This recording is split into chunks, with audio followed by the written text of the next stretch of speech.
Eita, eita, eita, eita, minha gente. Vamos que vamos.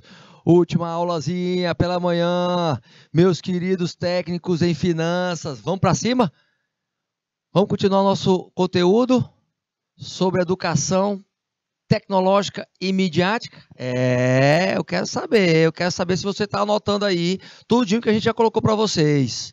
Vamos para a reta final, hein? Vamos falar um pouquinho sobre esta questão midiática, como eu tenho que analisar as mídias, como eu tenho que verificar acerca dos canais, dos veículos de comunicação, o que é induzido, o que não é induzido, como é que eu posso usar essa informação a meu favor e posso também analisar essa perspectiva de conhecimento. Lembre-se disso, a diferença é muito grande. Informação, ela vai construir o conhecimento, mas ela precisa de metodologia. Lembra disso, tá? Vamos que vamos? Vamos para cima?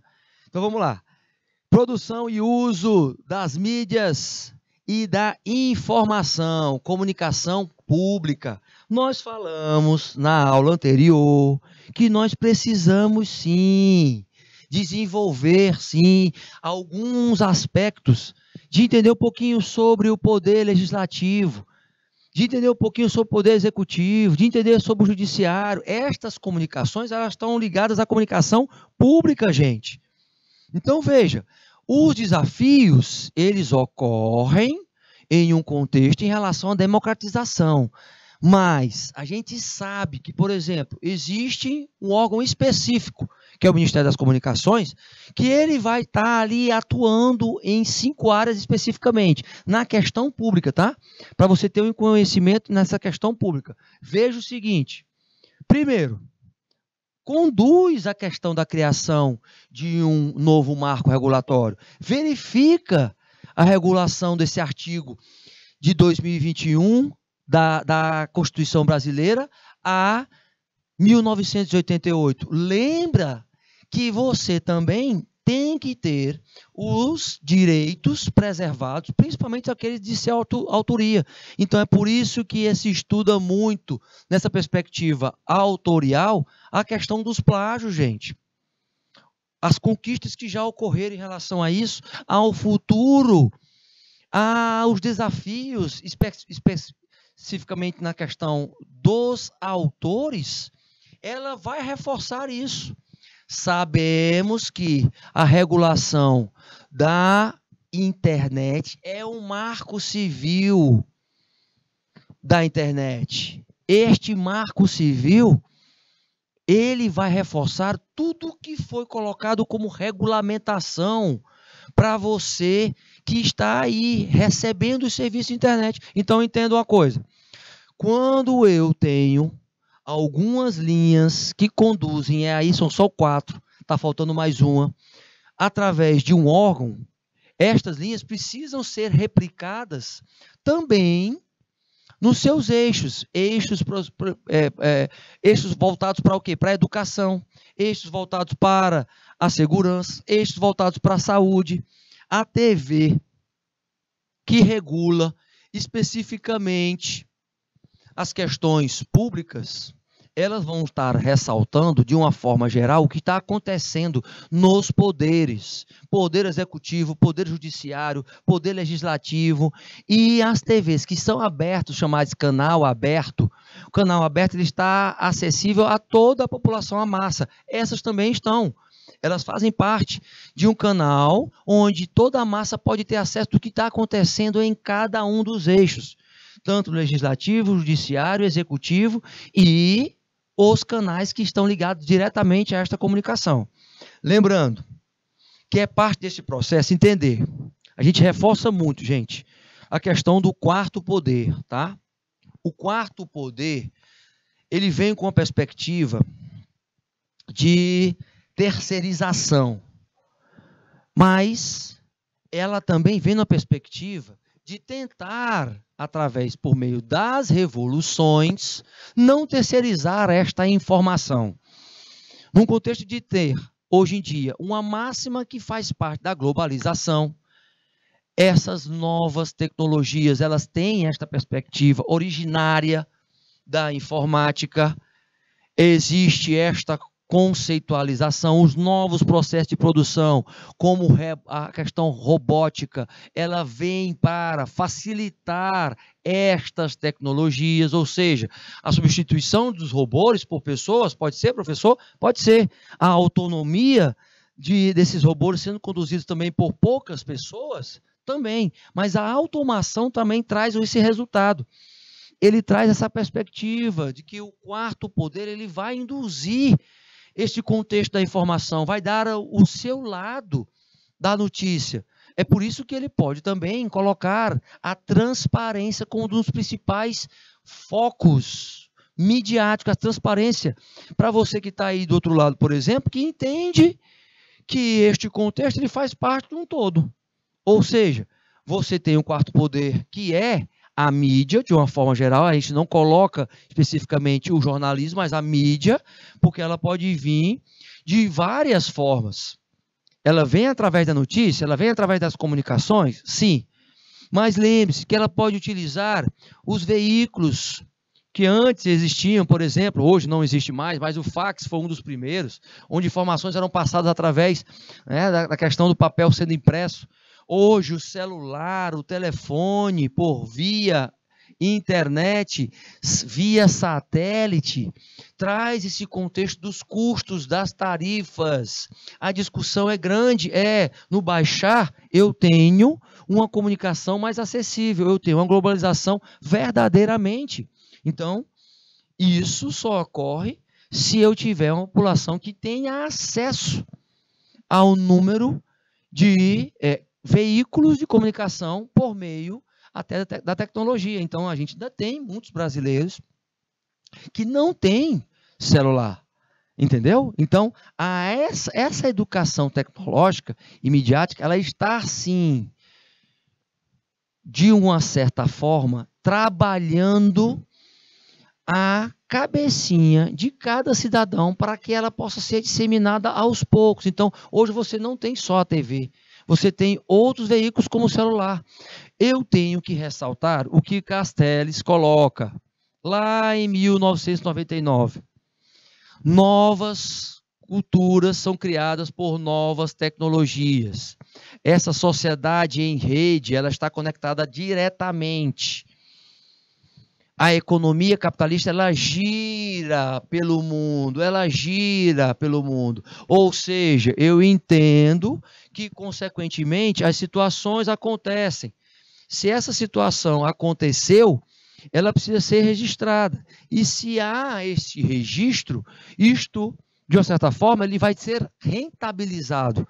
A produção, gente, de informação, ela é reorganizada e ela contribui para as relações de poder. Constantemente, as discussões ocorrem nesta perspectiva. Então, veja que informação, é por isso que existe aquela frase, informação é poder. Quanto mais informação você tem, mais você pode aplicá-lo. Agora, quem tem informação e não aplica, consequentemente, eu tenho uma condução aí, que esta condução ela é feita através de quê? De todo um processo de construção de uma ideia. O que se destaca aí neste poder midiático? Se destaca que a principal moeda no poder midiático, como eu já falei para vocês, é o quê? A informação. Quem possui e detém este poder pode sim monetariamente alavancar os seus lucros.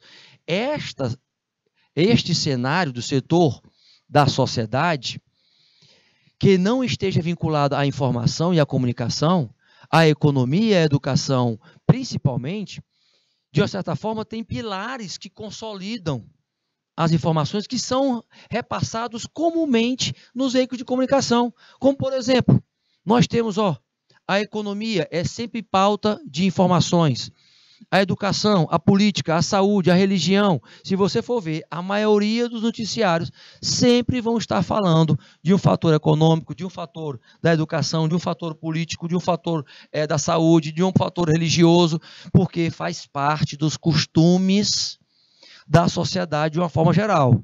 Contudo, no entanto, nós temos alguns aspectos a serem levantados. Veja bem, há um grande questionamento atual. Veja que há um grande questionamento onde a sociedade ela começa a entender o seguinte: a mídia ela contribui para melhorar a qualidade da democracia ou ela piora? Ou ela piora? Ela contribui ou ela piora? Se ela contribui mais do que a pior, então, num valor de os pontos contra e os pontos a favor, você automaticamente entende que ela não precisa, não pode ser regulada, não é? Então ela se torna um quarto poder. Tendo em vista esse aspecto, ele traz o chamado ponto de vista normativo.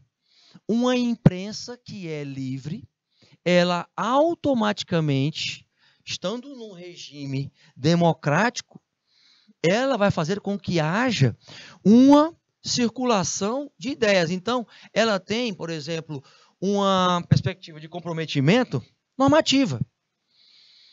As opiniões em estarem seguindo normas, em estarem seguindo leis, uma comunidade política, especificamente, um requisito fundamental do ideal democrático, ele traz um comprometimento normativo.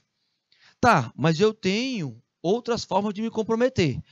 Os veículos de comunicação, eles têm um papel de estar desempenhando este controle por parte do poder da informação em relação ao público, mas precisam contribuir com a vigilância desses agentes que estão lá à frente do poder público. Então, é por isso que nós temos um número muito grande, nos últimos anos, nas últimas décadas, de denúncias, os chamados malfeitos com o uso do dinheiro público. Porque, nesse caso, ela está agindo aí de forma a seguir a lei. Se ela está seguindo a lei, contudo, no entanto, o que eu tenho? Um comprometimento normativo. Mas eu posso ter uma mídia com comprometimento, por exemplo, instrumental.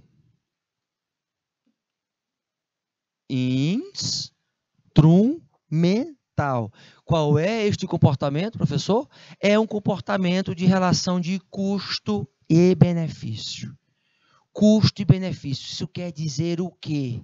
Isso quer dizer que as situações que ocorrem em relação a custo e benefício, para alguns veículos de comunicação não é interessante, porque vai custar muito para eles. Então, a notícia ela vai vir pela metade, a notícia ela vai vir de uma forma a ser conduzida para uma imparcialidade verdadeiramente.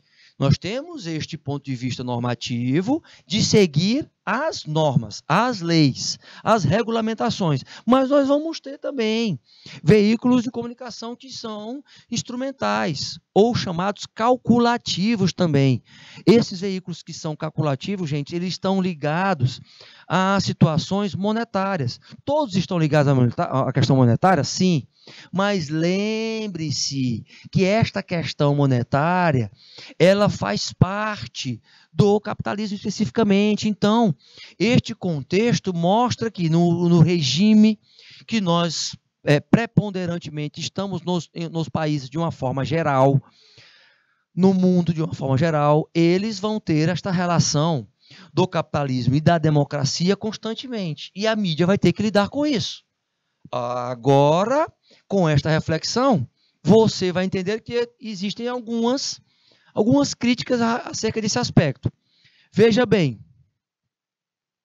Primeiro, não bastante, este ideal da importância dos meios de comunicação nas sociedades, de forma democrática, não são contestados. A mídia é frequentemente alvo de crítica, por quê? Porque existe um exagero, mas também, por outro lado, ela contribui para que muitas coisas possam evoluir na sociedade de uma forma geral. A ampliação e a visibilidade aos problemas e mazelas que o país tem, ela fortalece também a perspectiva de não ter falhas na sua função principal, que é informar o que está acontecendo. lembre-se disso, que existe a comunicação da sociedade, ela formata esta sociedade como um pilar. E este pilar, ele é conduzido pela informação, gente. Daí vem se observando algumas perspectivas críticas.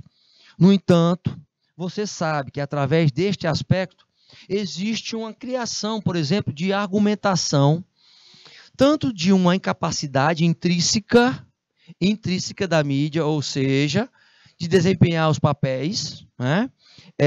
De uma certa forma imparciais, mas também em assuntos públicos abordados com ênfase nesses assuntos públicos. Então você já vê aí uma condução que, é claro, é passível de crítica como todos nós estamos, né? Essa construção, ela é educacional, gente. É um país que ainda está trabalhando essa perspectiva da comunicação mais transparente, que seja digital, mas que seja de uma forma que possa atender auditivamente as pessoas, que possa atender visualmente as pessoas e até mesmo que repercuta a questão sinestésica das pessoas. Ou seja, você começa a verificar que nesta observância aí, algumas críticas são reforçadas.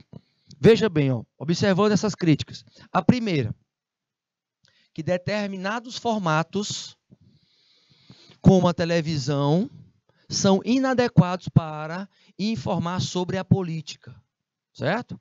Por não dispor de tempo necessário para expor assuntos complexos. E, em geral, reduzimos os pequenos soundbites. Os soundbites, que é as chamadas telenotícias, os chamados telejornais, que de uma certa forma vão dar os chamados extratos. Os extratos, gente. Extratos de uma forma crítica, pela maneira que se enquadra a notícia. Então, o enquadramento das notícias é muito importante, porque se eu vou dar em um extrato, eu vou dar uma parcela da notícia que está acontecendo, certo? Uma parcela, e esta parcela, ela faz parte da construção da sociedade, ou seja, aí a sociedade é que vai ter que começar a entender aonde isso repercute positivamente e o que é que podemos tirar deste enquadramento. O enquadramento de uma notícia é inerente ao próprio ato de notícia, que recorre, que a mídia faz das notícias e reflete visões de mundo, posturas parciais prévias. Veja que essa postura parcial prévia não deixa de ser um pré-conceito. Este preconceito, ele traz desta visibilidade de que ainda existem crenças que são limitantes. Elas são limitantes na perspectiva de não conhecer um determinado assunto e só apenas através do enquadramento eu ter uma opinião sobre aquilo.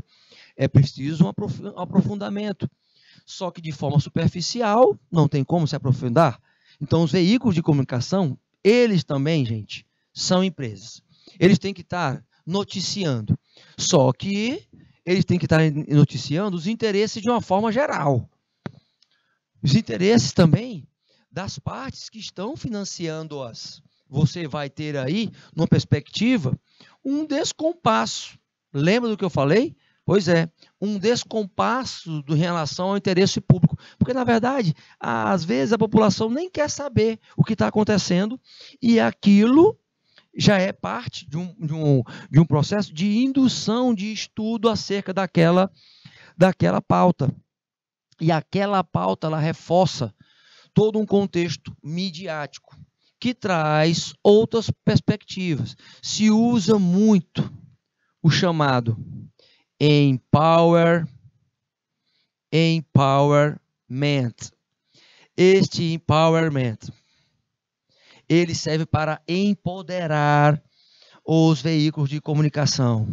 Eles servem para adotar posturas de empoderamento. Empoderamento por parte das informações que são passadas. Então, são segmentos que são enaltecidos e que eles servem para esta condução da informação mais clara e transparente e é verídica. Agora, é claro que existe uma questão a ser ressaltada, como a gente já ressaltou na primeira aula, que é, olha bem para essa figurazinha aí, minha gente. Olha bem para esta figura. Veja que a ênfase aí é em duas situações, tá? Duas situações. Você está vendo aí, né? Representa quem está assistindo, quem está recebendo a informação. Tá? O olhinho ali fixado, voltado para essa questão. Lá em 1930, acreditava-se que as mensagens transmitidas pela mídia, pelo rádio, tinham o poder de entrar na mente das pessoas, mesmo sem elas darem a conta disso. Afetavam as emoções e os comportamentos. Os meios midiáticos, eles injetam e disparam, realmente despertam algumas questões que são revistas, como, por exemplo, de forma subliminar, alguns hábitos e algumas induções nas decisões. É por isso, por exemplo, gente, que quando a gente quer atingir a massa de uma forma geral, tá? Vou pedir para o meu querido diretor compartilhar a tela aqui. Veja o seguinte, quando você está nessa perspectiva de receber uma mensagem, a comunicação, automaticamente você tem que entender o seguinte, você vai estar recebendo esta mensagem e vai estar analisando, processando. Por exemplo, a propaganda dentro de um veículo de comunicação, ela é repetida por várias vezes. Vou dar o exemplo aqui da Coca-Cola. Coca-Cola fez há mais de 50 anos atrás, uma experiência onde ela colocava, dentro de uma sessão de cinema, ela colocava um público. Esse público era um público totalmente diversificado, então você tinha de várias idades, e durante o filme, ela passava, se o filme era longo, tinha umas 2 horas, eles tinham um intervalo de 1 hora para outra. E durante o filme eles passavam uma mensagem, beba Coca-Cola, beba Coca-Cola. Passava lá embaixo, bem pequenininho, mas estava para ler, beba Coca-Cola, beba Coca-Cola. Então, vira e mexe, a mensagem era feita dessa forma, beba Coca-Cola, beba Coca-Cola. Então, reforçava. Então, durante 1 hora, você escutava, aliás, você via visualmente a frase passando, beba Coca-Cola, beba Coca-Cola. E, no intervalo, foi feita a experiência. Foi colocado lá para a venda de produtos, Coca-Cola e água. As pessoas que estavam com sede, a maioria das pessoas que estavam com sede, elas beberam a Coca-Cola.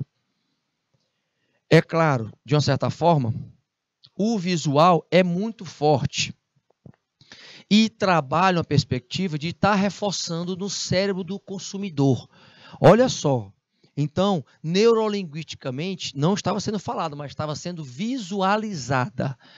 E é claro que depois de 1 hora sentada assistindo um filme, onde este filme tinha cenas em que as pessoas estavam bebendo Coca-Cola também, onde as pessoas estavam fazendo refeições, é claro que no intervalo elas iam ir atrás. Então a maioria consumiu a marca Coca-Cola, porque só era a única que tinha lá também, e só o que estava se contrapondo a uma diversidade de escolha era a água. Mas mesmo assim, as pessoas com sede preferiram comprar a Coca-Cola.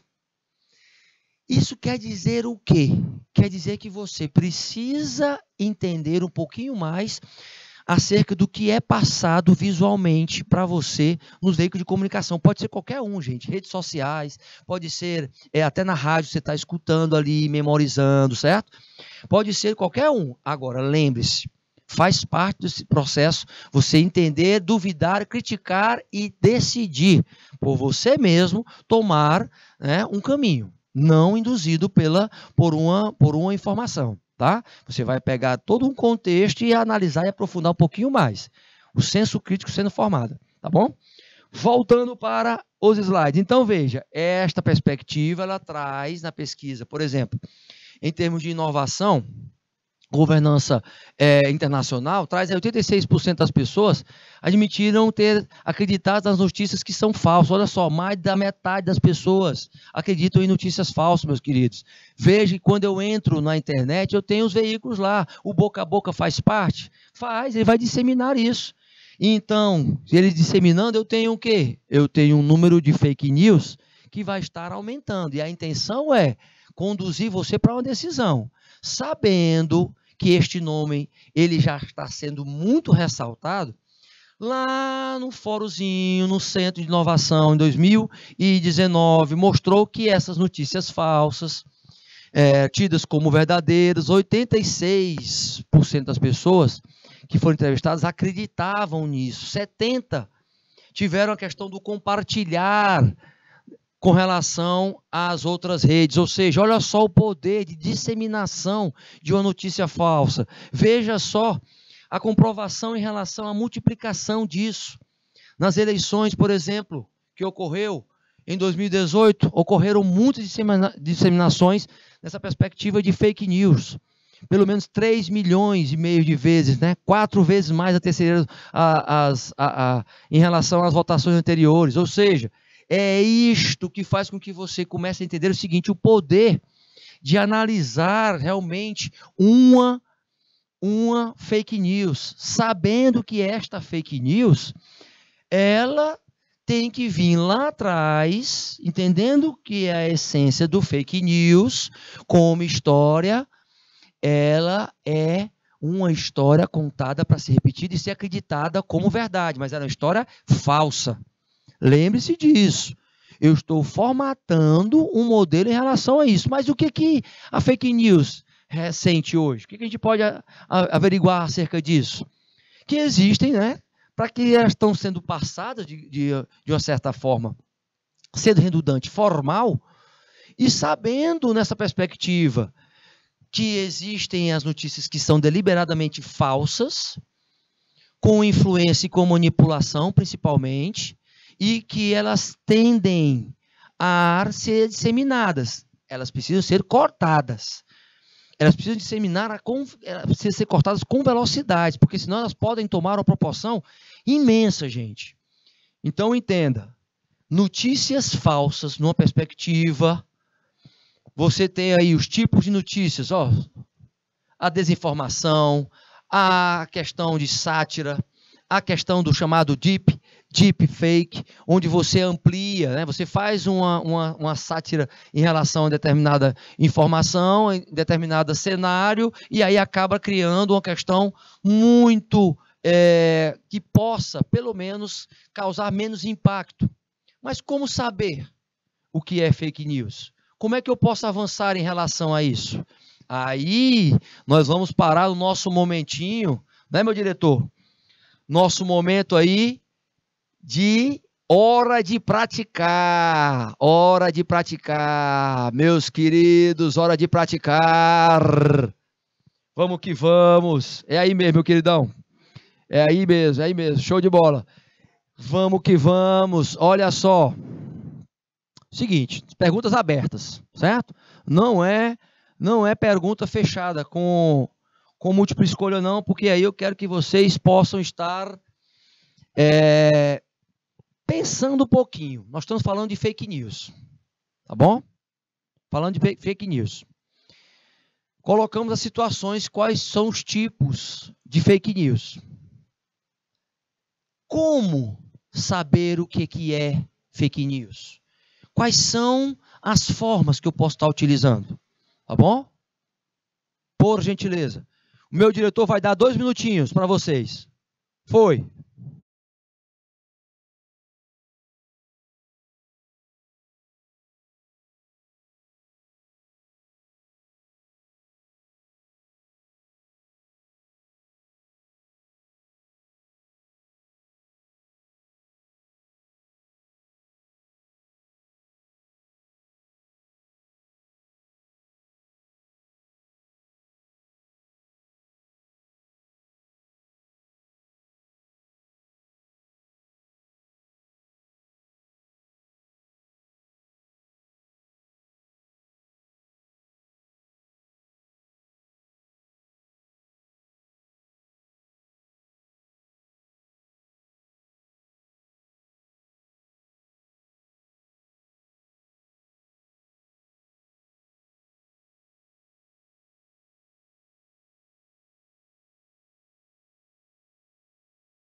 Vamos lá, meu gente. Vou responder para vocês aqui, tá? Respostazinha. Veja bem o seguinte, ó. Eu tenho que ter, primeiro, como saber o que é fake news. Tenho que entender, ó, a fonte. A fonte, ela é verdadeira? Tenho que fazer algumas perguntinhas acerca desta fonte. Quem está enviando esta fonte? Quando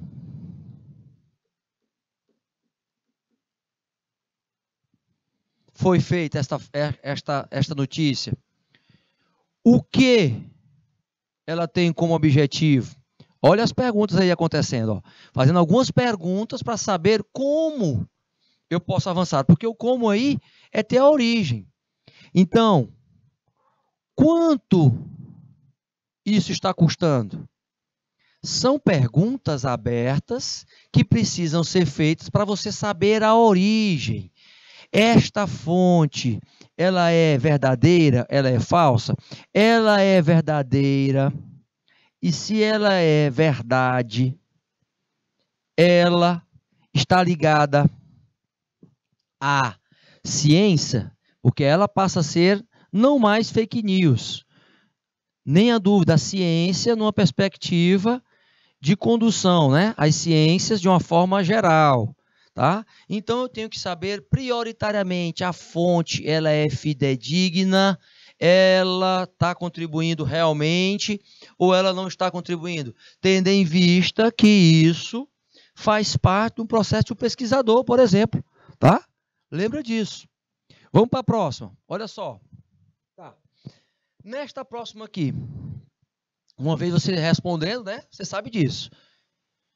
O que é o poder da decisão pessoal? O que é o poder da decisão pessoal? Este poder da decisão pessoal está ligado às questões de manipulação. Vou só lembrar para vocês, tá? O que é o poder da decisão pessoal dentro desse contexto da educação midiática? O que é este poder? Lembra que este poder, ele faz parte do processo educacional de quem está recebendo a mídia. Então, olha só, a ênfase aqui, gente, é no poder de decisão. este poder de decisão, eu quero saber o que ele é para hoje. Nós vivemos esta realinhamento midiático. O que ele traz? Lembrou que a gente falou lá atrás acerca das mensagens subliminares, né? Então, quero que você responda aí. 2 minutinhos para vocês. Foi.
Então, minha gente, olha só, respostazinha.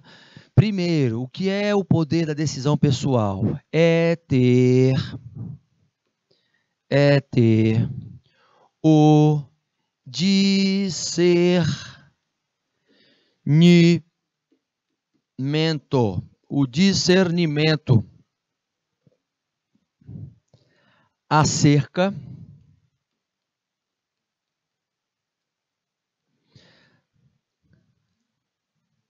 do poder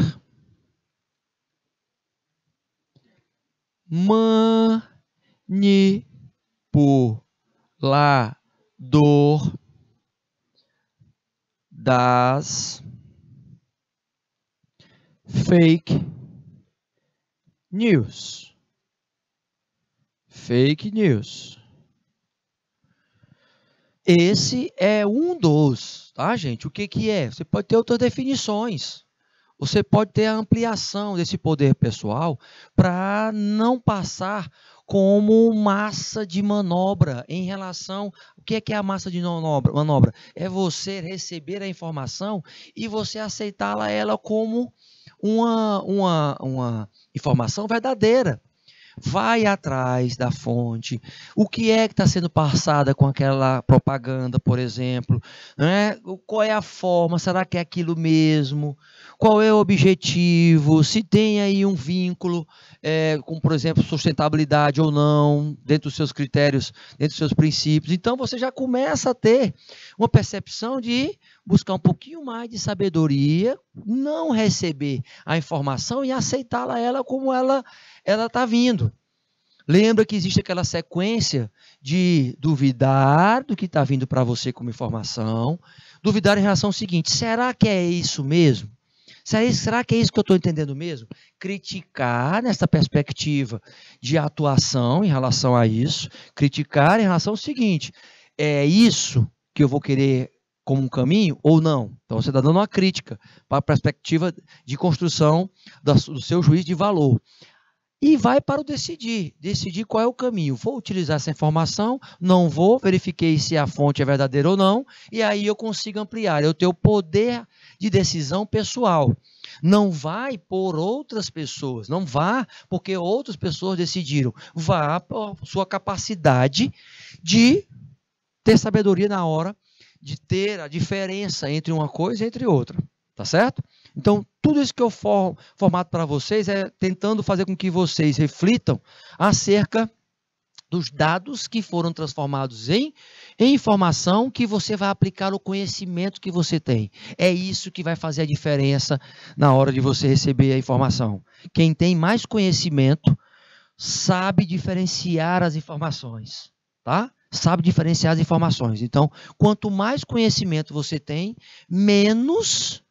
pelo menos a máxima é essa. Professor, tem exceção? Tem. Tem pessoas que têm muito conhecimento, mas ainda assim são ignorantes na sua perspectiva de entender acerca de uma informação. Acontece isso? Acontece. E muito, gente. Então você vai ter essa disparidade em relação a essas questões quando lida com a informação, tá? Seguindo, vamos para a próxima pergunta. Olha aí, ó. A mídia, ela contribui para melhorar a qualidade da democracia? Aí você pode dar a tua perspectiva. Ela contribui de forma positiva? Ela contribui de forma negativa? O que ela precisa melhorar? Por exemplo, qual é a tua reflexão acerca disso?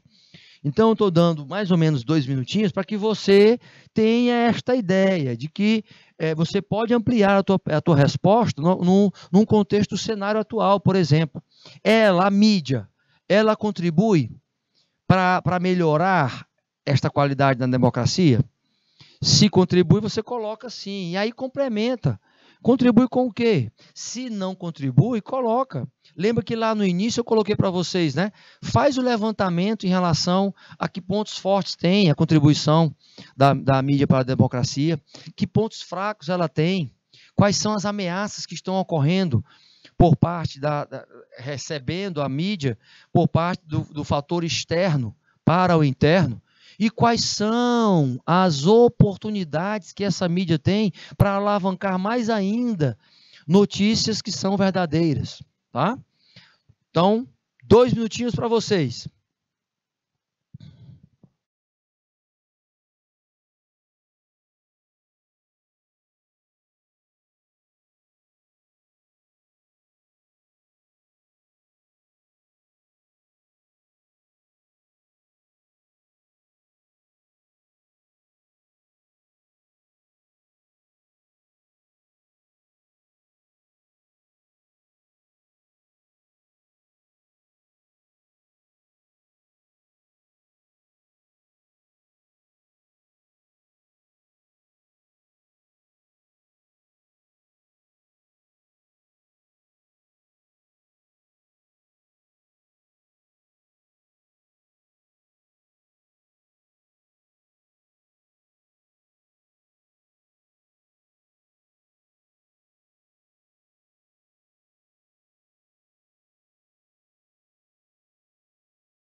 Vamos que vamos, minha gente, vamos que vamos. Resposta primeira, sim. A mídia contribui? para melhorar? Contribui sim. Para melhorar a qualidade? Isso, fazendo um levantamento. Fazendo um levantamento. Levantamento sobre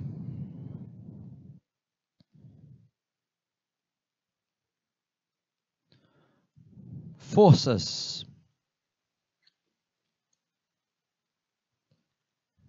fraquezas,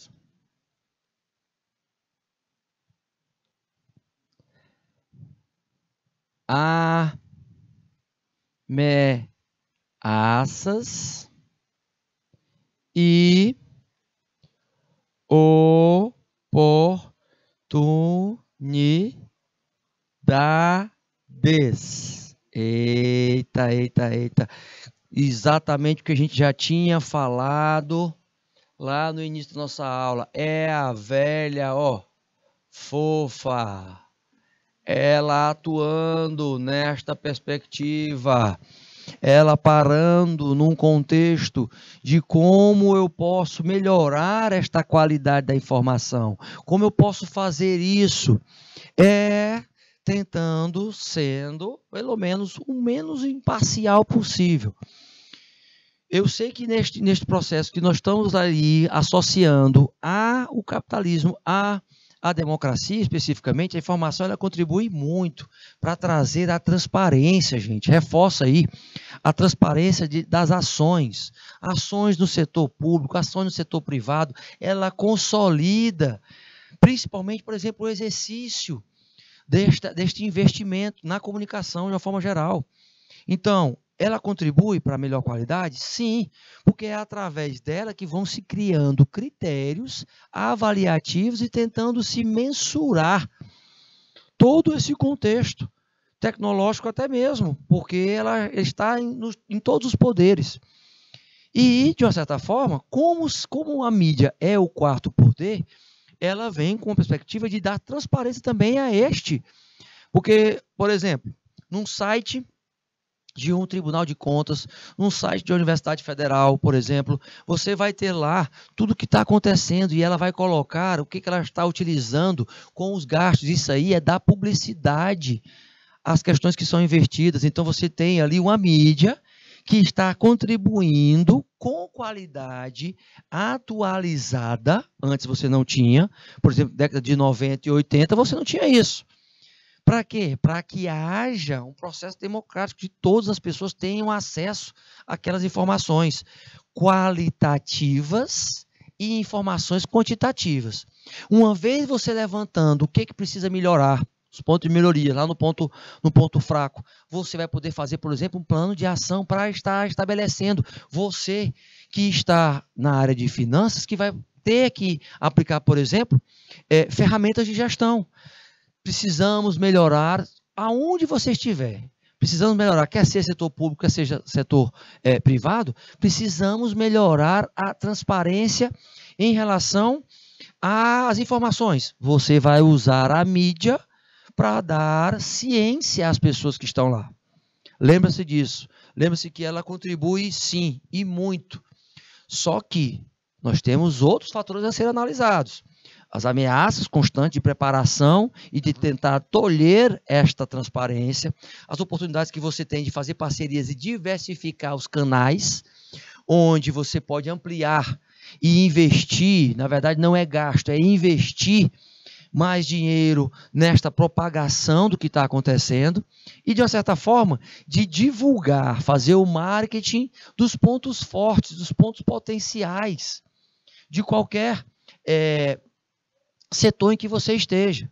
Você pode ir para o setor público, você pode ir para o setor privado, vai ter uma mesma dinâmica. Não esqueça a respeito disso, tá bom? Vamos que vamos? Então, nesse contexto, o que eu tenho? Qual é o papel real da mídia na sociedade? Para você, qual é este papel real da mídia? O papel real da mídia na sociedade? como um contexto que você está vivenciando agora. Lembre-se do contexto social, do contexto econômico, do contexto psicológico, do contexto demográfico, do contexto natural. Tá? Lembre-se disso. Então, eu vou dar 2 minutinhos para vocês. Foi.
No ar, no ar, no ar, no ar. Eita, gente, deu tempo para vocês responderem. Olha só, o papel real é contribuir.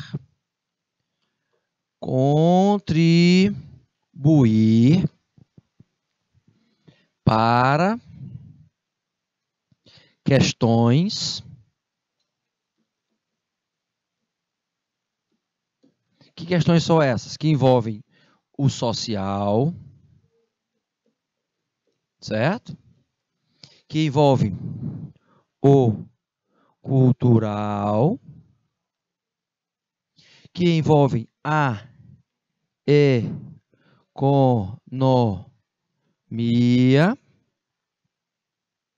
que envolvem o natural, etc. Mas o papel fundamental é esta contribuição, gente.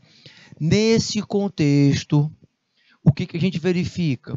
A mídia, como o quarto poder, ela tem que estar se atendo, ela tem que estar tentando verificar o que acontece na sociedade, as variáveis do macroambiente dentro da sociedade, relatando isso que está acontecendo, as questões culturais sendo enfatizadas, o processo econômico existente em qualquer país precisa ser ressaltado e mencionado também. A disseminação da quebra de preconceito também estando atrelada a essa perspectiva do contexto do papel, da comunicação acessível a todos, levar a quem está recebendo a informação de uma forma mais neutra possível. Esse é o papel especificamente da mídia, usando a tecnologia, com os efeitos que vão ter, porque ela também constrói uma cultura. Ela vai fazer parte de estar reforçando e ratificando os costumes daquela sociedade que ela está atuando. Então, faz parte. Nós vivemos hoje numa sociedade digital. Uma sociedade digital que vem com um modelo agora com a sociedade híbrida, presencial e virtual. E isso não tem mais volta. Então, nesse contexto, o que a gente tem são as perspectivas de mudanças contínuas e com um detalhe, a adaptação que ela possa ser também contínua, que ela possa seguir o que as mídias estão disseminando, que é a luta pelas informações verdadeiras. Algumas trazendo conhecimento, e que a gente possa pegar este conhecimento e utilizar para a transformação dessa sociedade. Então, a principal finalidade, o principal papel é esse, de fazer com que as sociedades possam se transformar positivamente através da informação, tá certo? Vamos para a próxima. Qual é a importância? Qual é a importância e o compromisso da mídia com a sociedade? Qual é a importância? Vou dar aí um minutinho para essa.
Meus queridos, resposta, qual a importância do compromisso da mídia? A importância é que ela tenha, a mídia tenha o chamado compromisso, que nós vimos na nossa aula, normativo, ou seja, seguindo as regras, seguindo as normas. Vamos para nossa última, quais as reformas principais na mídia e na regulação da Argentina? Por exemplo, quais das do Chile? Quais do Equador? Quais são dos países da América Latina? Me cite só uma. Quais foram as principais reformas? Tá certo? Eu vou querer aí, pelo menos só uma. Um minutinho.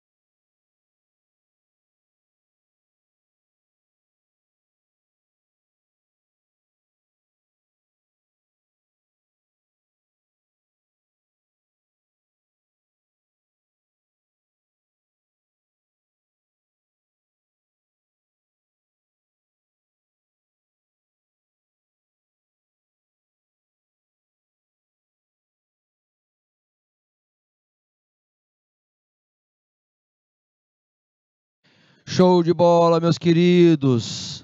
Principal são as leis que estão, leis para os cartéis. Cartéis na comunicação. Na comunicação, meu querido e minha querida. Evitando que você possa ter este conglomerado na comunicação e seja monopolizado. Show de bola! Uma das principais leis de reforma na maioria dos países, evitando isso, tá, gente? Não esquece que a nossa aulinha, nós estamos aí na perspectiva de finalizar, tá? Um grande abraço para vocês. Fui!